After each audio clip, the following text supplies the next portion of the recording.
Dr. Babasaheb Ambedkar Open University.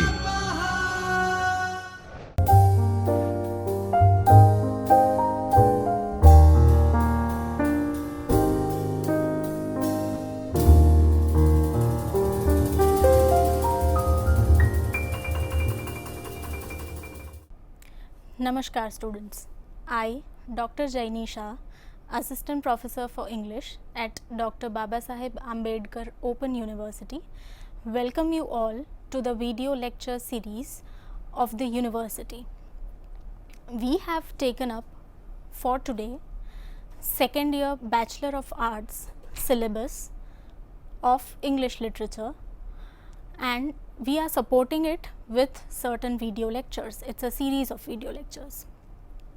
And friends, today I am going to discuss the historical background and characteristics of the Victorian age, which is unit number 15 of paper number 3, that is History of English Literature. Students, in this session I am going to focus on these components. As you can see here, we are going to take up a brief introduction to the topic, that is the Victorian age, the general characteristics of Victorian age, its political scenario, social background as well as religious background, and its literary scenario, so that you get an idea about the Victorian period which existed in the history of English literature. So, let us begin with a brief introduction of Victorian period. Friends, in the history of England, that is the Great Britain, the Victorian era was the time period when Queen Victoria ruled England starting from the year 1837 to the year 1901, which was the year of her death. The Victorian age takes its name from Queen Victoria, who ruled England for 63 long years. Friends, Victorian period followed the Gregorian period, which began in 1714 and it ended in 1837, which is the beginning of Victorian age, and preceded the Edwardian period, which began in 1901 and ended in 1910. So, Victorian age ended in 1901. During the period of Victorian age, Britain embarked on expansion in Asia and Africa, which made British Empire the largest empire in history. There were visible efforts towards political reform as well as social reform. Michael Sadler has divided this long Victorian period into 3 parts. The first part is called Early Victorianism. The time period is from the years 1837 to 1850, which was the socially and politically unsettled period in Britain. The second part is called Mid-Victorianism, which started from the years 1851 to 1879, which was the period of success for Britain. It was British heyday, the golden age of Victorian period. Then the third and last part is called Late Victorianism from the years 1880 to 1901, and it came with its new intellectual waves and movements in the fields of art, literature and nations' ideologies. Friends, with these brief introduction, let us proceed towards certain general characteristics of the Victorian age.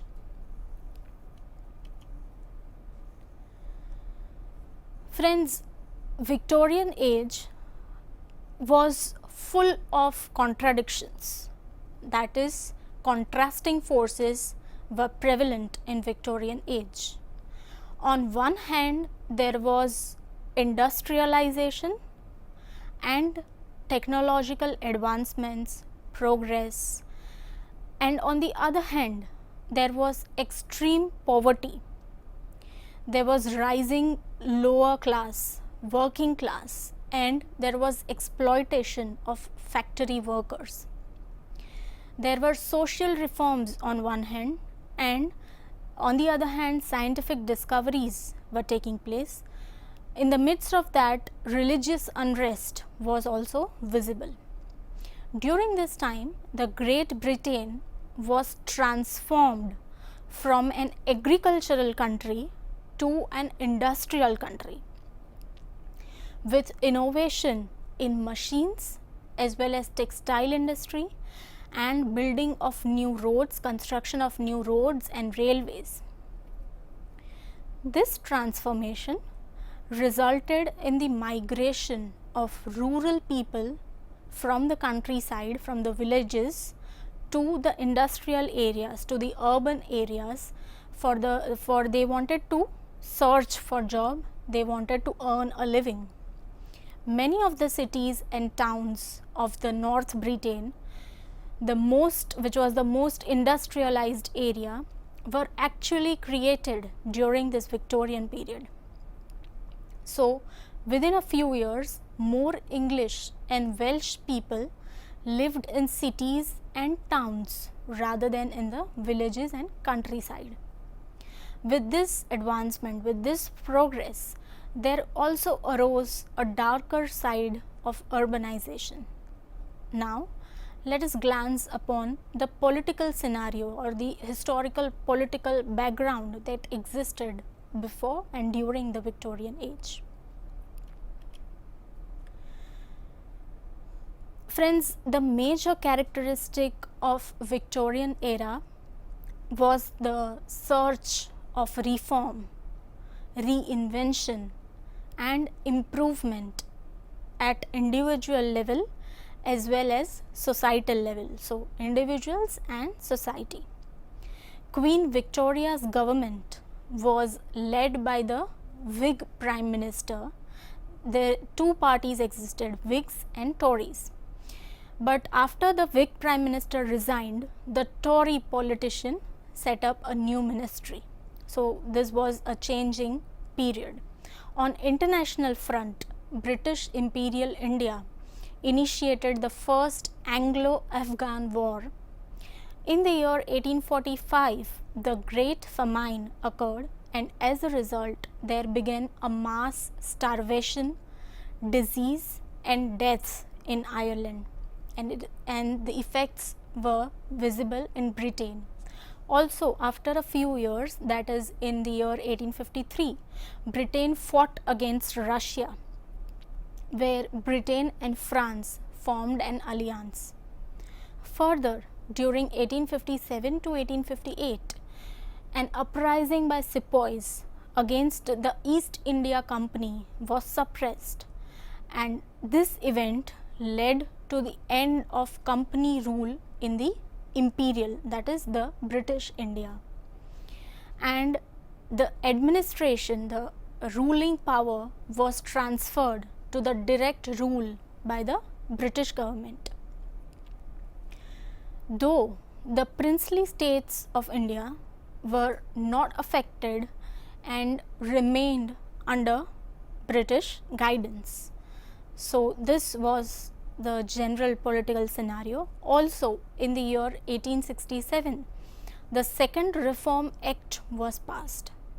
Now, what was Second Reform Act? The act granted the right to vote to the urban male working class of England, which was prohibited earlier. Now, let us proceed to know about the social and religious scenario that existed in the Victorian period. When Queen Victoria came to the English throne, when she started ruling in 1837, there were certain circumstances through which Britain could be divided into three tiers, namely aristocracy, middle class and the working class. And obviously, as the classes differed, the living standard, the living conditions also differed.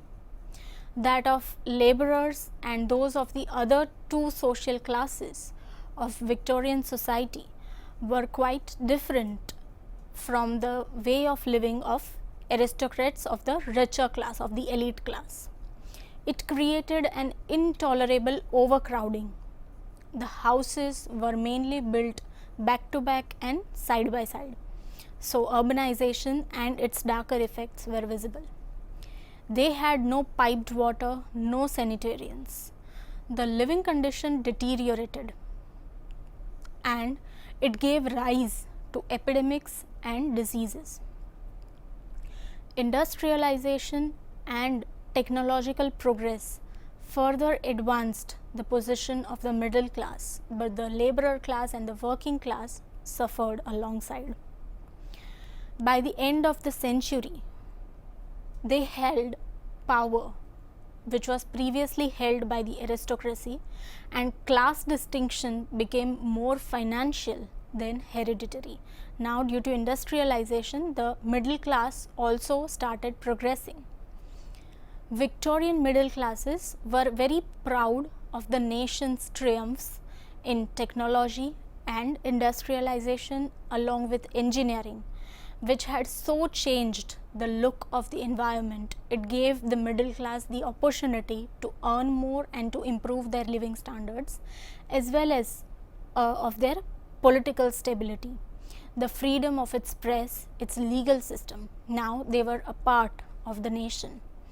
Optimism was the dominant mood in the people of Britain. They believed the way of living could be exported to all parts of the growing empire. Their material progress, that is, their interest in making money and reaching a good position, was also reflected in the houses they lived. So, it was directly their rising condition, their richness was reflected in the houses they lived in. There was a proliferation of ornaments in buildings, and there was visible accumulation, collection of pieces of antique furniture inside the Victorian house. Another feature was the society of Victorian age was that centrality of family was the dominant feature. So, the family values were more prominent for all the classes equally. The issues such as working wives, overpaid youths, harsh factory conditions, harsh working conditions, bad housing, poor sanitation, excessive drinking, religious unrest, religious decline were to be dealt with. So, these were the issues that were of concern for the society. There was a strong belief in the family values, which was families were usually large and in which the father's authority was unquestioned. So, it was becoming a patriarchal, taking a patriarchal mode. Middle class girls were closely guarded by their parents till their marriage. Generally, middle class girls were allowed to spend their time reading novels, having singing lessons, learning to play the piano, etc. So, they were more interested in the domestic tasks, in their hobbies, which can be pursued by staying at home. This was the good side of the picture, but the emerging middle class norm for women was such that they were not encouraged to come out of their homes. The norms were such that the women should dominate in the realm of domestic life, not the outside life. They are supposed to focus on their family, the husband, the children, the household, religion and moral behavior. Friends, a long poem called The Angel in the House, which was written by Coventry Petmore. This poem portrayed the situation, the position of Victorian woman, who is the angel in the house. She is pure and she is devoted to her family and home. So, these women were looked up as angels and as pure women. The other side, the bad one, was represented by prostitution and very high crime figures in large cities, especially in London, the posh area of Britain. On the religious front, friends, religion became a battleground during this Victorian period. The non-conformist fought bitterly against the Church of England, against the religious institutions. Penalties on Roman Catholics were mostly removed. Doubts about the Old Testament of Bible grew as the scientific outlook rapidly gained ground in the educated class. So they were more inclined towards the reason and science rather than on the Old Testament. In religion, the Victorians experienced a great age of doubt, the first of its kind, which questioned Christianity and Church along with its institutions on such a large scale. Now friends, having this background, let us see the literary scenario of Victorian period. From a literary point of view, friends, the Victorian age was above all, it was the age of fiction, mainly because of the great popularity this literary genre gained during this period, which was novel. Many outstanding writers turned to novelists, and the number of novels were published yearly. The numbers enormously increased, and large number of publications in the novel forms took place. Novels were also serialized in magazines, and this required that each single episode had to contain an element of suspense and surprise to keep the interest of the audience, of the readers, to keep the interest as well as the curiosity of the reader alive. The quantity of fiction produced to meet the demand increased the existing gap between good fiction and bad fiction, because the demand was such that they had to produce, they had to publish continuously. Novelists saw and denounced the evils of the time.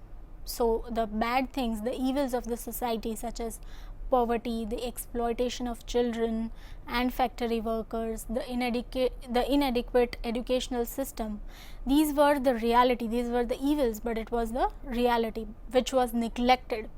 But like the reading public, they didn't question the basic idea that the system was right or that progress was inevitable and the evils were only a temporary result of the progress that was taking place in the Victorian age. Friends, the first part of the Victorian age is characterized by the triumph of realistic novel. So novel form was at the topmost of the literary genres. The aim of the realistic fiction is to represent life as it really is, that is called realistic fiction. The author's main concern was that the reading public should find his or her work credible and truthful. So there was an attempt to showcase the reality in the novels. Both events as well as the characters were interpreted and judged by an external narrator who expressed the dominant moral views of the time. In English society, there was a hint of growing liberalism which brought about social reforms, and these reforms were reflected in certain writers, especially in the author Charles Dickens. He greatly involved himself in this work. The admiration of frivolous aristocracy is one of the attitudes that Charles Dickens often satirizes in his great works the novels such as Great Expectations. So Charles Dickens attempted and he successfully showcased the reality in his novels. In literature and the other arts, the Victorians attempted to combine romantic emphasis upon self, emotion, and imagination with neoclassical ones upon the public role of art and the parallel responsibility of the artist. Further, the prophetic writings of Carlyle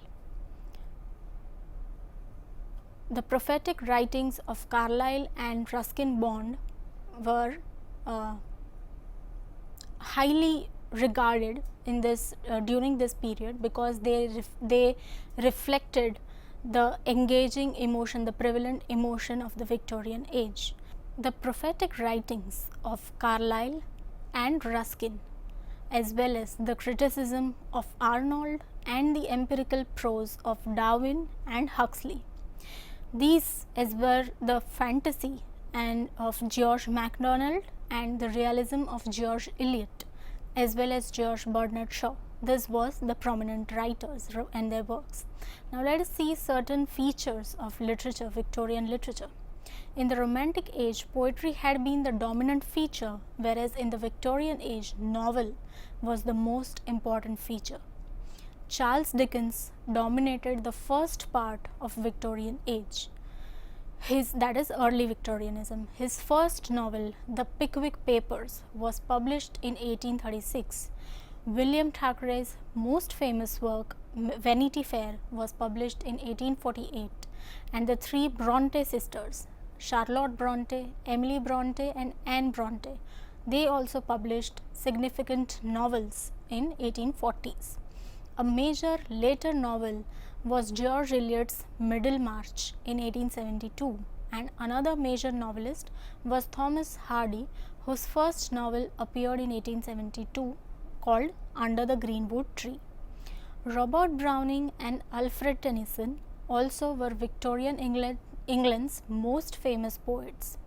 Thomas Hardy and Gerard Manley Hopkins too wrote poetry, but their poetry was published posthumously in 1918, that is after they died. So they were Victorian poets, but their work published after the age.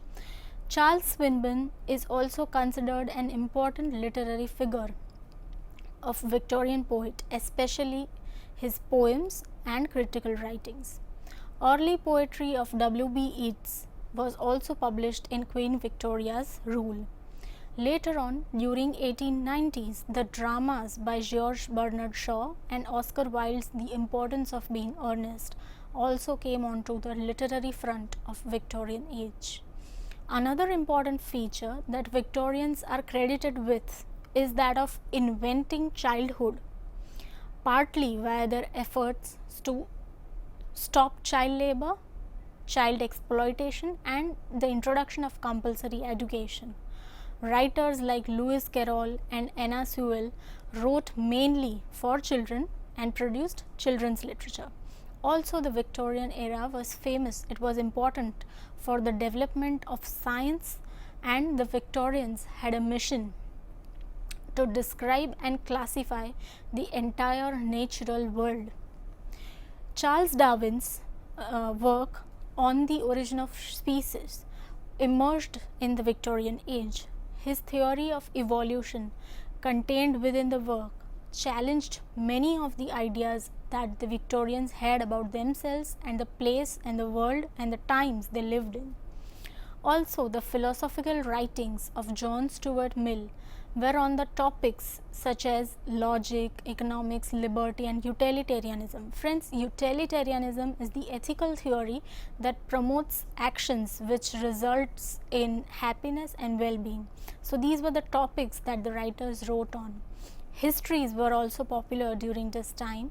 The histories of Thomas Carlyle, Thomas Macaulay, John Ruskin were highly influential in Victorian era. So friends, as discussed here, you now have the idea the general idea about the England of 19th century in terms of its general characteristics, introduction, political front, social front, religious front, living standards, as well as literary front that were prevalent during the Victorian age.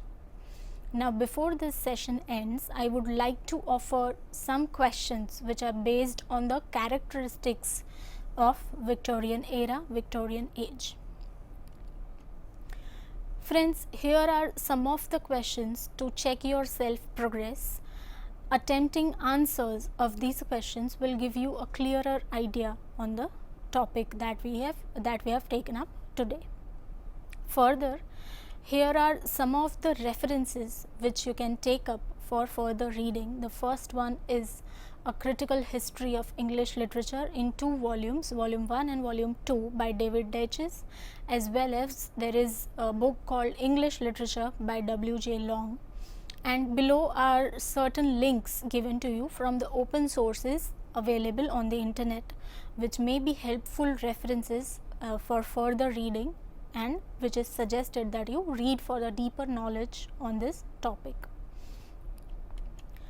So friends, thank you for watching the video. I hope it has helped you in understanding the Victorian age from the perspective of history of English literature. So friends, goodbye and see you around next time. Thank you.